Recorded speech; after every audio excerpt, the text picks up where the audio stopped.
Ozma had seen in her magic picture the liberation of Ingus parents and the departure of the entire party for the Emerald City. So, with her usual hospitality, she ordered a splendid banquet prepared and invited all her quaint friends who were then in the Emerald City to be present that evening to meet the strangers who were to become her guests. Glinda also, in her wonderful record book, had learned of the events that had taken place in the caverns of the Gnome King, and she became especially interested in the enchantment of the Prince of Boboland. So she hastily prepared several of her most powerful charms, and then summoned her flock of 16 white storks, which swiftly bore her to Ozma's palace. She arrived there before the red wagon did, and was warmly greeted by the girl ruler. Realizing that the costume of Queen Garee of Pingaree must have become sadly worn and frayed, owing to her hardships and adventures, Ozma ordered a royal outfit prepared for the good queen, and had it laid in her chamber ready for her to put on as soon as she arrived, so she would not be shamed at the banquet. New costumes were also provided for King Kitticut and King Rinkitink and Prince Inga, all cut and made and embellished in the elaborate and becoming style then prevalent in the land of Oz. And as soon as the party arrived at the palace, Ozma's guests were escorted by her servants to their rooms, that they might bathe and dress themselves. Glinda the Sorceress and the Wizard of Oz took charge of Bilbil the Goat, and went to a private room where they were not likely to be interrupted. Glinda first questioned Bilbil long and earnestly about the manner of his enchantment, and the ceremony that had been used by the magician who enchanted him. At first, Bilbil protested that he did not want to be restored to his natural shape, saying that he had been forever disgraced in the eyes of his people and of the entire world by being obliged to exist as a scrawny, scraggly goat. But Glinda pointed out that any person who incurred the enmity of a wicked magician was liable to suffer a similar fate, and assured him that his misfortune would make him better beloved by his subjects when he returned to them freed from his dire enchantment.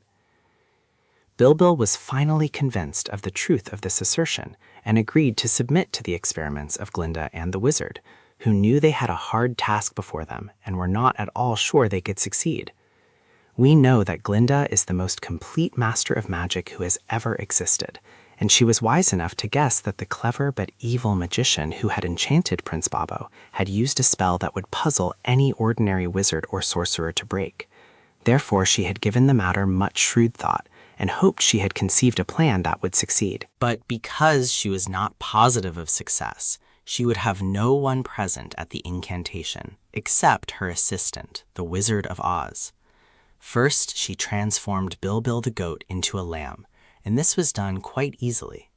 Next, she transformed the lamb into an ostrich, giving it 2 legs and feet instead of 4. Then she tried to transform the ostrich into the original Prince Bobbo, but this incantation was an utter failure. Glinda was not discouraged, however, but by a powerful spell transformed the ostrich into a Tottenhot, which is a lower form of a man.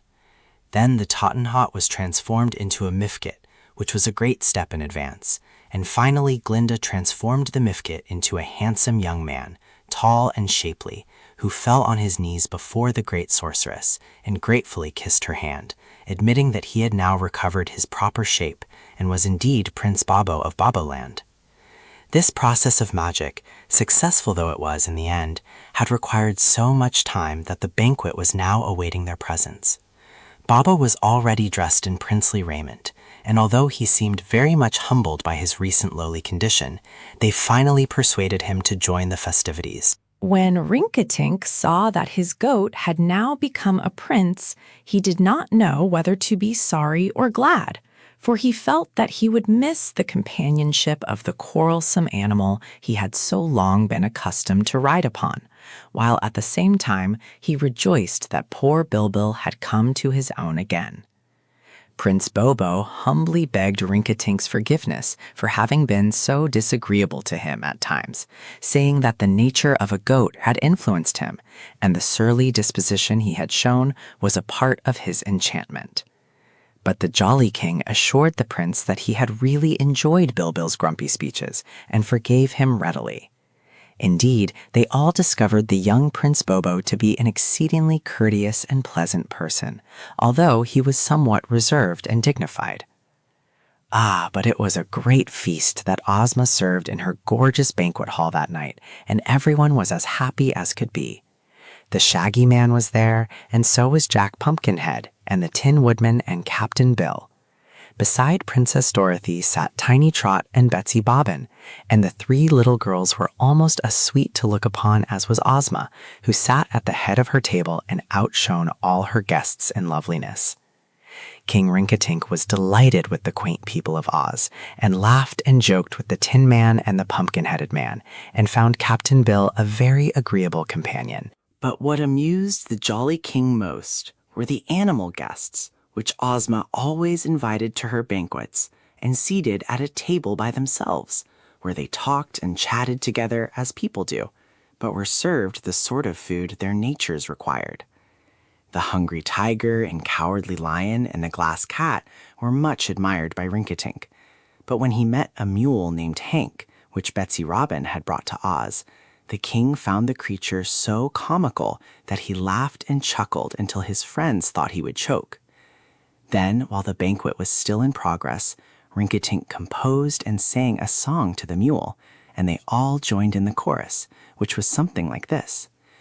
It's very queer how big an ear is worn by Mr. Donkey, and yet I fear he could not hear if it were on a monkey. 'Tis thick and strong and broad and long, and also very hairy. It's quite becoming to our Hank, but might disgrace a fairy. This song was received with so much enthusiasm that Rinkitink was prevailed upon to sing another. They gave him a little time to compose the rhyme, which he declared would be better if he could devote a month or two to its composition, but the sentiment he expressed was so admirable that no one criticized the song or the manner in which the jolly little king sang it.